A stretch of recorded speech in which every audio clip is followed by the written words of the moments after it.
Hello everyone, welcome to our channel Lingualit Capital. Today's lecture is about history of English literature. In this lecture, we will cover the important writers and works of Old English literature. So, before studying literature, I think we should know that what is literature. So, as we can see here, we have a universal definition of literature. That is, the literature is the mirror of society. It means all the events, culture, and the civilization of the time, and the pain and the pleasures of humans' life express the literature of the era. And we can say that literature is as old as human language and as new as tomorrow's sunrise. Literature is everywhere.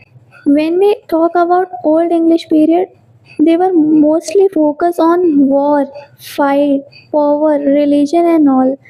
ये सब चीज़ें उनके लिए ज़्यादा matter करती थी. That time literature was mainly oral. It was the era of invasion. That time there were three subjects that the writer select to write anything. First one is war, second religion, and third routine of daily life. Yeah. Next, when we talk about literature in simple way, so that in Old English period, the literature was created with the story and images. Yeah. So now we will talk about Anglo-Saxon period to the Norman conquest. So the Anglo-Saxon, it was a term first used by Comden in his work History of Britain. In Old English period, prose was not discovered and all stories and epics were written in poetry form, and the theme were as follows: love of personal freedom, their responsiveness to nature, their religion, their reverence for womanhood, their struggle for glory as a ruling motive in every noble life. Next, when we talk about Anglo-Saxon period, that time there was country that Britain में एक tribe थी sailed नाम की जिनकी language सेल्टी थी. Celts were those people who came from different areas of the world and got settled in England, and they were come from first France, second Ireland and Scotland, and third England owns. And then Britain का जो पड़ोसी देश था Germany, तो Germany में three tribes थे: angels, sections and Jutes. तो ध्यान दीजिएगा, एंग्लो सेक्शन ये जो लैंग्वेज है ये डिराइव कहाँ से हुआ था. तो पहले जर्मनी ने इंग्लैंड पर अटैक किया और इंग्लैंड उस वक्त जो ब्रिटेन कहा जाता था तो वहाँ सेटल हो गए. And here they creates a new language, that Celti, and this create the Anglo-Saxon language. Next, we talk about after 300 years when German attack on Britain and got settled here. After that 300 years Scandinavian attack on Britain. So now this is a question that who were the Scandinavian. So Scandinavian, there are also three tribes: Denmark, Sweden and Norway. These three tribes known as the Scandinavian. तो already आप जब ब्यूवुल्फ पढ़ेंगे तो उसमें study करेंगे कि ब्यूवुल्फ की जो सेटिंग थी वो स्कैंडिनेवियन में थी, और प्रेजेंट टाइम में हम स्कैंडिनेवियन को स्वीडन एंड डेनमार्क के नाम से जानते हैं. So when Scandinavian attack on Britain and got settled here, then they come with three languages: first French, second Latin and third English. So these three languages came and originated here, and after that this was the all history. So now I will discuss the most famous epic, that is Beowulf. Already we know that its setting was Scandinavian and it was written in 6th century. It was presented at the first time in British House Library, translated by Seamus Heaney in 1999. Writer anonymous, written in 3182 lines. One more important fact about Beowulf, that in Beowulf alone there are 15 names of the word sea from the home. Now I'm going to describe about the story and character of the Beowulf. The story of Beowulf begins with the lines: one day when Danes was without king, at the time a ship came into their harbor, and that ship was full of treasures and warlike weapons. Because of that ship, there was a baby sleeping. Those whose name was Scarlet, and after some years, when baby grew, then he became so mighty and ruled on Danes. In 50 years after that, when Scarlet's son, whose name was Beowulf, and when Scarlet was old and Beowulf was enough to rule on Dane, स्क्वायलेट के member में जो रोदगर नाम का आदमी था, जो dense का राजा था, और यहीं से कहानी की शुरुआत। रोदगर का हेरोड नाम का एक मेढोल था, जहाँ राजा और उसके सभी आदमी बैठ कर के ग्ली मैन को सुनते थे, उसको सुनने के लिए इकट्ठा होते थे। एक रात जब सभी सो रहे थे, तो मॉन्स्टर जिसका नाम ग्रेंडल था, उसने हॉल में घुस करके 30 वॉरियर्स को मार डाला और उनको ले गया। पहले तो वॉरियर्स ने लड़ने की कोशिश की, बट जब उनको लगा कि उसके हथियारों से मॉन्स्टर को नहीं मारा जा सकता, तो वो भाग गए। 12 साल तक ग्रेंडल ने ऐसे ही हमले जारी रखे और स्पियर डेंस के लोगों की जो खुशी थी वो दुख में बदल गई। उसके बाद जब ब्यूवुल्फ को ये बात पता चली, तो वो डेन के लोगों को बचाने के लिए और उस मॉन्स्टर से लड़ने के लिए वहाँ गया। वो अपने साथियों के साथ उसी हॉल में सो रहा था। तो जब रात में ग्रेंडल उसको मारने के लिए, हमला करने के लिए उस हॉल में आया, तो बेवुल्फ ने ग्रेंडल को हॉल में मार डाला और अपने साथियों के साथ मिलकर के उसने उसको मार दिया। फिर ग्रेंडल की माँ उसका रिवेंज लेने के लिए आई, तो उसने उसे भी बेवुल्फ ने मार डाला और लास्ट में बेवुल्फ को डेन का राजा बना दिया गया। उसके 50 साल तक डेन पर रूल किया उसने। And after that when Beowulf became old and again after many years, when Grendel attacked the Huns, Beowulf tried to fight, but at last Beowulf was killed, but he fought heroic. Now I will discuss some important works of that time period. First one is Widsith, also known as the White Gover and the White Wanderer. This poem was written on the personal account of Minstrel's life. This is the oldest poem of English language. There are 150 lines. Author and compositions are anonymous. It expresses the wandering life of Gleeman. After that, Dear's Lament. Yeah, some first English lyric poetry. There are 42 lines and 7 unequal sections, ending with Christian consolation. Yeah, and one more important thing we should know that Dear's Lament is more poetic than Widsith, and that's why this is the first lyric poem. Next point is that here is a line from Dears. That line is that passed away so may this. इस line को और modify किया है जे और are टॉलकिंस ने अपने work में, and as a post modernist writer he says that time has passed since then this too can pass. In Old English period, there were 3 important manuscripts: the Seafarer, Vasily book, and the Exeter. Yeah, first one is Vasily. Sorry seafarer. Seafarer discuss in 2 parts, जो कि describe करते हैं oceans life को लेकर के। या in first part of Seafarer here shows the hardship of ocean's life, and in second part the struggle of ocean's life. After that Vercelli book, this is the old English manuscript. या next point about Vasily book. In this book we will found some works, that the dream of the road, Andreas, Elene, and the fate of the apostle. After that, the Exeter. This is the manuscript which contains only poetry. In the Exeter you will found old English manuscript. Next point about the Exeter, that the Exeter name was given by Bishop of Cathedral. And here are some works included in the Exeter: The Wanderer, the seafarer, the husband message, the wife's lament, the complaint of dear Wetset Juliana, and the phonics. After that, Venerable Wade is the most important writer, belong to Joro, which is in Northumbria. First great scholar, we can say that father of English learning. When we talk about Venerable Wade, I think he studied from Northumbrian school, जो कि I hope ये रोम में है. And at that time there was a famous scholar who was Augustus.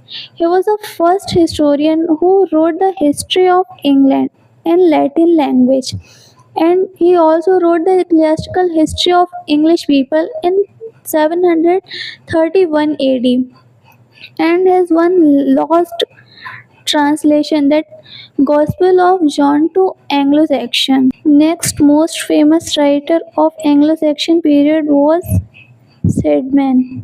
Yep.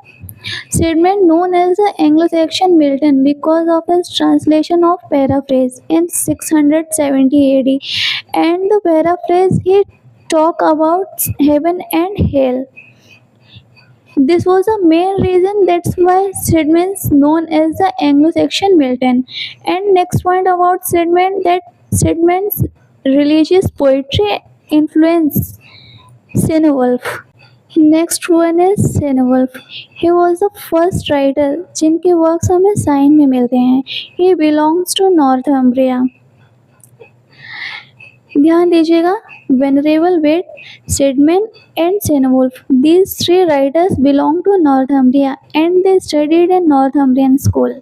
Next point about Cenwulf is that his poem Juliana, the fate of Apostle Christ.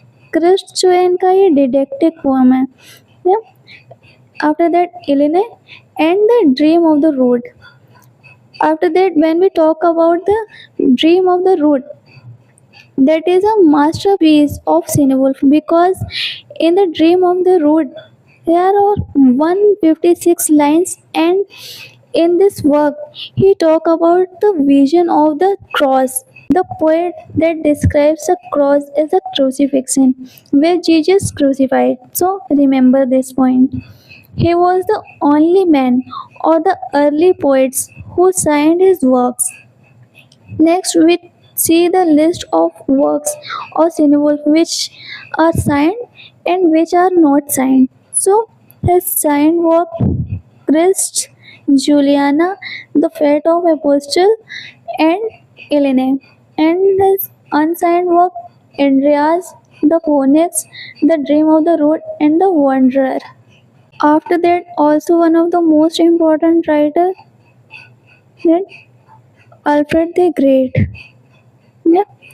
He first who created prose, and also known as the father of English prose, and is famous for his work Anglo-Saxon Chronicle, and he is known as the Darling Star of Renaissance. His two important manuscripts, Vasily Book and the Exeter, and his four important translations, that History of Geography by Orosius, and Ecclesiastical History of English People, that Wade, Venerable Wade, and Shifret's book by Pope Gregory, and Consolation of Philosophy, that written by Boethius. After that, we will discuss about some important writer of that time period. First one is Dante. He is Italian poet, writer, and philosopher. He is mostly known for his most famous work, that is Divine Comedy. After that, Aeschylus. He was an ancient Greek tragedian. He is often described as the father of tragedy. Only seven of his estimated 70 to 90 plays surviving, and there is a long-standing debate regarding one of his plays, Prometheus Bound, which some believe to be written by his son, Euphorion. His only seven tragedies are survived intact are The Persons, Seven Against Thebes, Suppliants, and Oresteia trilogy, and Prometheus Bond. Oresteia trilogy consists of three tragedies: Agamemnon, the Libyan Barriers, and the Eumenides. After that, Sophocles. Sophocles is one of the ancient Greek tragedians. Sophocles wrote 123 works during the course of his life, but only seven have surviving in complete form. The most famous tragedy of Sophocles features Oedipus, which means solemn food, and also Antigone. They are generally known as the Theban plays. He also developed his character to a greater extent than earlier playwrights such as Aeschylus. Only two of seven surviving plays can be dated securely here: Philoctetes and Oedipus the Canus. After that, Euripides. Euripides was a tragedian of classical Athens, and he also became the most tragic of poets. Next, Socrates. Socrates was a classical Greek philosopher credited as one of the founder of Western philosophy. Socrates has become renowned for his contribution to the field of ethics, and it is his Platonic Socrates, who lends his name to the concept of Socratic irony and the Socratic method. He was a master of Plato. So, these philosophies depend upon secondary sources. This issue is known as Socratic problem or Socratic question. To understand Socrates, one must turn primarily to the works of Plato. Those dialogues are thought the most informative source about Socrates' life and philosophy. These works are the Socratic dialogue, which consists of report or conversation apparently involving Socrates. He was prominently lampooned in Aristophanes' comedy The Clouds. In comedy entitled The Clouds, ancient Greek author Aristophanes spoke fun at Socrates. After that, Ovid. He wrote witty and sophisticated love poems. His full name was Publius Ovidius Naso, as Ovid in English speaking world. He was a Roman poet who lived during the reign of Augustus. He was a contemporary of Virgil and Horace. He is best known for his work, that is Metamorphoses, written in 15 books, mythological narrative written in the meter of epic, and for collection of love poetry in elegiac couplets, especially the amorets, that means love affairs, and ars amorosia, that means the art of love. And the Metamorphoses remains one of the most important source of classical mythology. And he also wrote a tragedy, that lost tragedy, Medea. After that, Pindar. Pindar was an ancient Greek lyric poet from Thebes. Yeah. He was the first Greek poet to reflect on the nature of poetry and on the poets of role. Scholars at the Library of Alexandria collected his composition in 17 books, originated according to genre as following: one book of hymns, one book of paeans, and two book of dithyrambics, two book of processions, three book of song for light dance, and one book of laments, four book of victory odes. It's written to commemorate athletic victories survive in complete form. Yeah. His victory odes are grouped in four books, that is Olympias, Pythias, Isthmian, and Nemean. Gains Longinus likens to a vast fair and Athenians referred to him as a great work bender. Yeah. After that, he who introduced the Pindaric ode. There are three types of stanza in each ode based on choral position: strophe right to left, antistrophe left to right, and epode in center. A variation of Pindaric ode called irregular ode was developed by Abraham Cowley in 17th century. After that, one more most important writer of that time period, that is Virgil. He was an ancient Roman poet of the Augustan period. He is known for his three major works of Latin literature: the Eclogue, the Georgics, and the Epic Aeneid.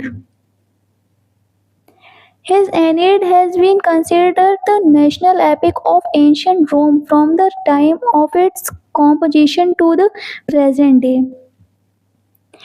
It was modeled after Homer's Iliad and Odyssey.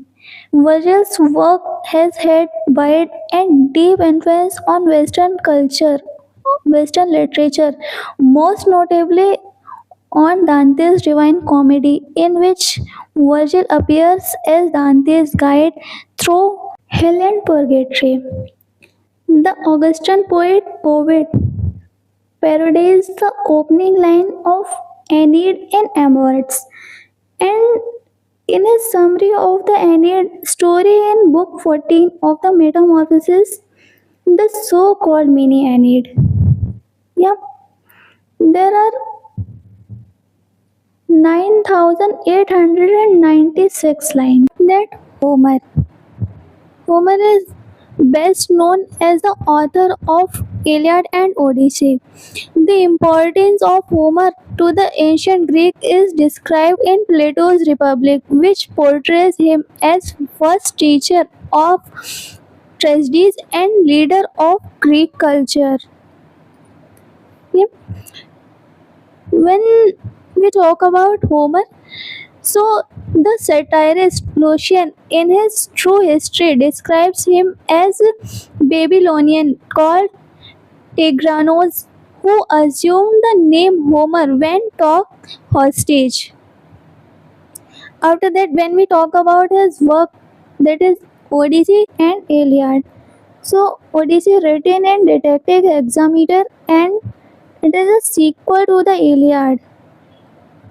Yeah, translated by George Chapman in English in 1616. And when we talk about Iliad, it refers as Song of Alien or Song of Ilium. Yeah, Ilium hoga. And it written also in Decalic hexameter in 15,693 lines. After that, we will talk about Plato. Plato is first critic of poetry. According to Plato's theory of mimesis, it means imitation. The arts deal with illusion, and they are imitation of an imitation. Hence, they are twists removed from reality. Thus, Plato censured poetry because it distorts reality. According to Plato, philosophy is better than poetry because philosophers deal with the ideal truth, whereas poetry deal with what appears to him or illusion. According to Plato, truth of philosophy were more important than the pleasure of poetry.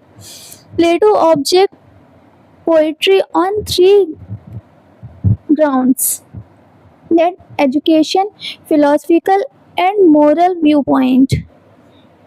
According to Plato, poets are breeders of falsehood, and poetry is mother of lie. His famous work is Republic, which had strong influence on Thomas More's Utopia. According to Plato, the ideal age of a poet should be less than 50 years. In the Republic, Plato has introduced seven musical models. Then they are Ionian, Dorian, Frisian, Lydian, Maximilian, Aelius, and Bocchine. His work, The Republic, in Latin De la Repubblica, यहाँ N नहीं रहेगा, is a Socratic dialogue written by Plato around 380 BC in 10 books.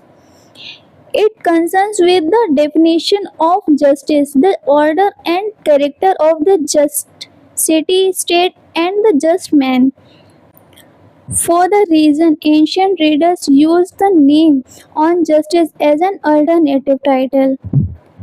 In his work, The Republic, Plato recommended only two musical modes, that they are Lydian and Ionian. So now we will talk about Aristotle. And Aristotle depicts of Plato. First, most important thing we should know that Socrates was a master of Plato and Plato was a master of Aristotle. Yeah.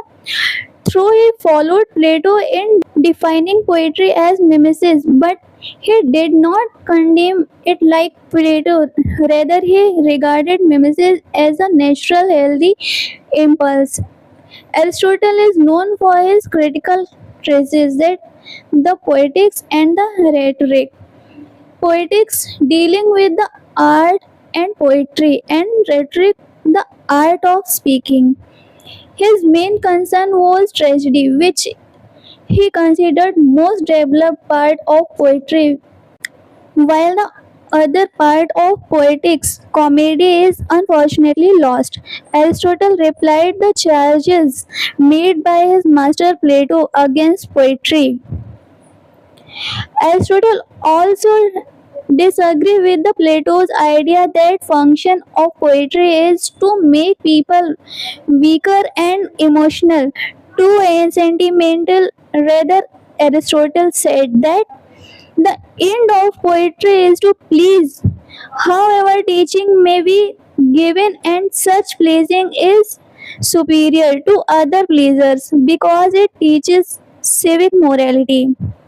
Aristotle classified various forms of art with the help of object, medium, and manner of their imitation of life. Aristotle defined tragedy as it is an imitation of an action that is serious and complete to a certain magnitude and a kind of artistic ornament in the form of action through pity and fear, affection, the proper purgation, catharsis of these and similar emotions. Yeah. After that, when we talk about Aristotle, so we can see here that Aristotle's six part of tragedy, that is plot, character, thought, diction, melody or song, and the spectacle. And after that, when we talk about his most famous work, that is Poetics, so it is the earliest surviving work of dramatic theory. It has 26 chapters. The followers of Aristotle, later known as Peripatetics, he also coined the term intellici, that means anything which is currently happening. So, this all about writers of that time period. So now we will talk about the Norman Conquest, which was happened in 1066. The Norman Conquest was fought between Harold Bloom and William the Conqueror on 14th November 1066. And in this battle, William the Conqueror won the Battle of Hastings. Norman Conquest, also known as the Battle of Hastings. Thus, the Anglo-Saxon Chronicle and also History of English Literature, they ends here. So I hope this video will very useful for all of you. So please like, comment and share this video, and Don't forget to subscribe our channel. Thanks for watching.